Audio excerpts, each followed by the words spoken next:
Hi, welcome to CRIF Talks, presents Lending Dialogue, a knowledge exchange series where we decode credit intelligence with context, data, and sharp insights.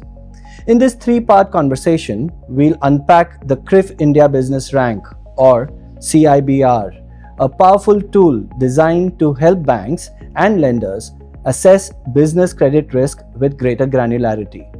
Today, India's MSME contributes to over 30% of our GDP and employs more than 26 crore people.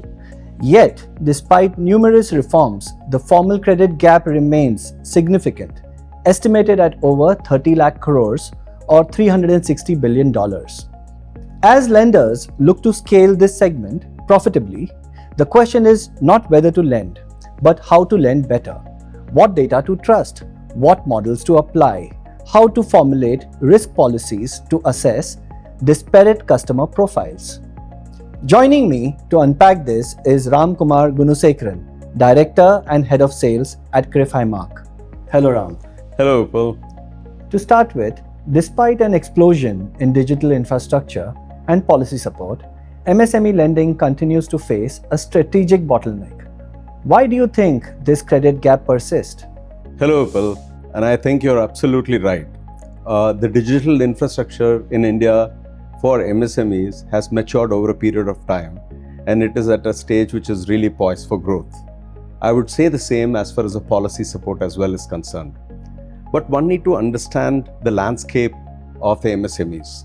Vast majority of MSMEs are micro enterprises, I would say to the extent of 75% or more. When I say micro enterprises, the overall aggregate credit exposure to them is below 1 crore. So these are large number of enterprises which are slightly informal in nature, and most of them would have run this as a family organization, and then it is at scale. So for any lender to be able to scale in this particular segment should identify how do I do lending at scale. The kind of analysis they would do for a large enterprise is not possible in a micro enterprises if you have to distribute and scale. And by the way, I don't think it is a problem of distribution in this segment. It is a problem of risk assessment. That is the first thing that I would like to say. And the second part of it is tied up to the first point that I said, where these are family-run businesses. And most of them would have started the business with their own funds, borrowing from family, and their own personal borrowings to be able to sustain the business. Over a point in time, they form an entity and then start borrowing in the formal credit in the name of the entities. So to be able to assess these two sides of the business, which is borrowing on the personal side, borrowing in the name of the entity, becomes very, very crucial. So the cornerstone of scaling up in the micro enterprises, or the MSME in total, of which micro is a dominant part, is to have a standardized forward-looking metric that will help lenders to assess businesses at scale. Sure, that's a key point, isn't it? So let's talk about solutions. At CRIF, we've introduced a strategic framework called CIBR, or CRIF India Business Rank. For those tuning in, what exactly is CIBR and how does it solve for risk segmentation in the MSME space? So Vipul, that's a vital question. Let me give you a very comparable analogy. Imagine how retail space would have scaled up, the consumer space would have scaled up in the absence of a credit score. A CIBR does exactly the same for lending to businesses.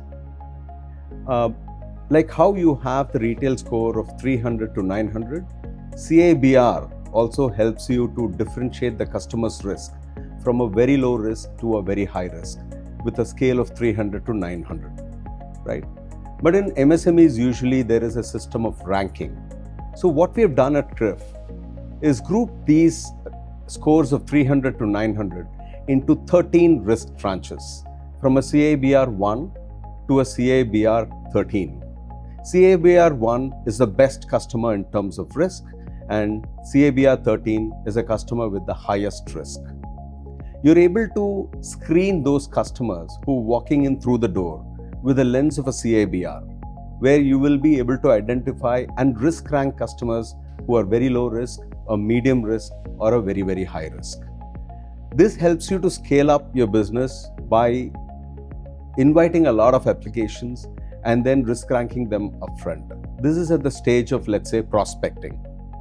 At the time of assessing the application, obviously you would have more information with respect to the bank statement, with the GST, with the financials.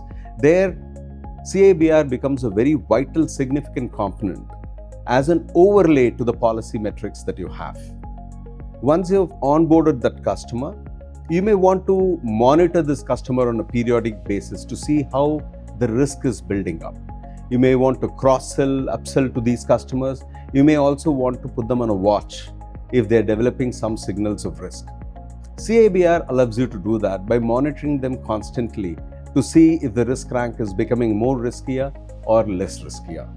Eventually, when the customer starts defaulting, you will also be able to get a signal of which customers really deteriorated and which customers still in the ebb of the early risk stage.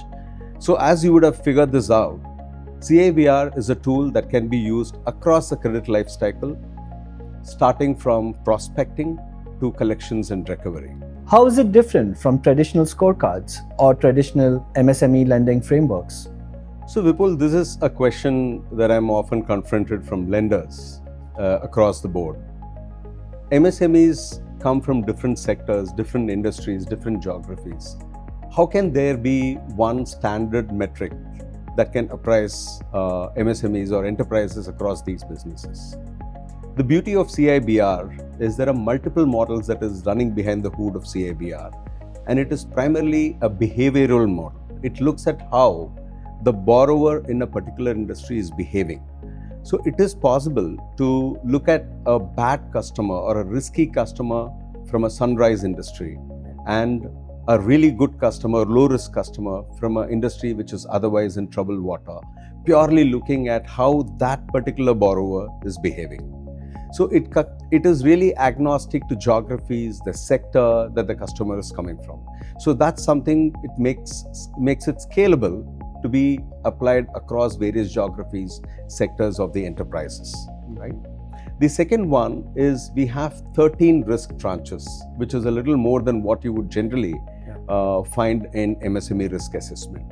And there is a specific reason why we had 13 tranches. Whenever such a rank is built, right, it can give you the really good customer, grading them well, and then a really bad customer or a risky customer who's at a high risk category. And the middle risk is basically a gray area. And the larger the middle risk is, the difficult it is for the lender because it's a gray area. It's neither calling out that to be decisively a good customer or a risky customer, right? The way CIBR is built is that the mid-risk segment is actually split into a very thinner mid-risk segment, and it is either decisively told as a good customer or a risky customer, right? Generally, you would find in our experience with most banks, we are able to bring down the mid-risk segment to as low as 15%, leaving 85% of the population categorically divided into a low risk or a very high risk. So that makes it easier for a lender to be able to take a lending decision. Besides, if you look at the overall building of the model, it's built on a 36-month observation window. So today, if I have to access the CIBR of an enterprise, we look at how this particular enterprise has behaved for the last 36 months. And this also matches with one business cycle that most lenders want to look into, right? So it gives you a very evened out risk rank that takes into account a lot of seasonalities that the business would have gone into. So a combination of these two makes CIBR quite unique for risk assessment of enterprises. So let's talk about lending strategy. From the implementation and strategy point of view, suppose there is a head of credit or a CEO who is expanding their MSME book and they want to do it responsibly. How do you suggest that they implement CIBR in their lending value, chain? So that's a very pertinent question, Vipul. Mostly when I engage with lenders, I realize that MSME is still a touch and feel business. lenders do find it comfortable to meet, appraisal the MSMEs, and that's still a high-touch model, right? So therefore, here is my suggestion to any lenders who want to implement CIBR as a part of their appraisal value chain, right? When it comes to the application level risk ranking, right? You have a heavy flow of application. You want to have an application level risk ranking to say which are the customers are very, very least risky, so that they can go through let's say a fast track appraisal. And there are MSMEs which are ranked as mid risk or very high risk, which may require a little more understanding and scrutiny, and they can be taken up separately for appraisal. So it allows you to do some segmentation for processing. So that's a good way to de-bottleneck your processing and focus on those really eligible low-value customers, give them the access to credit pretty quickly. Sure. Okay.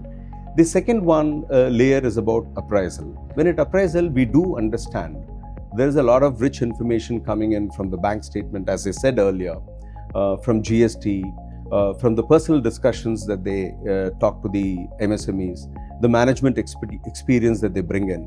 All those things definitely matter a lot. And that is where CIBR, being a very, very independent component, can be an overlay to that particular appraisal. So that is how it can become very different. As I mentioned earlier, once you've onboarded a customer, it's on your books. It is important to see through the entire life cycle of the customer, and therefore monitoring of these customers becomes pretty crucial. How do we monitor from the lens of a CIBR? Let's assume you've onboarded a customer who's a low risk CIBR, CRIF India Business Rank, right? Over a period of time, if he's sustaining the low risk, it's a good customer for you to cross-sell, upsell, defend them from being lured by other lenders, right? At the same time, if you have some borrowers who become more riskier over a period of time, you may want to put them at the early warning risk and then monitor them accordingly. So in terms of portfolio monitoring, this becomes a very, very effective tool. And similarly, when the customer, if the lender finds a borrower defaulting, then the rank will also tell you how severe is his customer's defaulting. Because someone who's defaulting across relationships, the rank would fall considerably lower to a very high risk. Okay. So these are some of the methodologies we can help lenders to very seamlessly integrate CIBR into their lending, onboarding, and monitoring processes. So that was very insightful. It is interesting to know that CIBR has its application at various stages of the credit life cycle, and how seamlessly it can get integrated into the lending value chain. Yes. Yeah. Thank you. Well, that was the end of our first episode. For more such insightful talks, please follow CRIF India.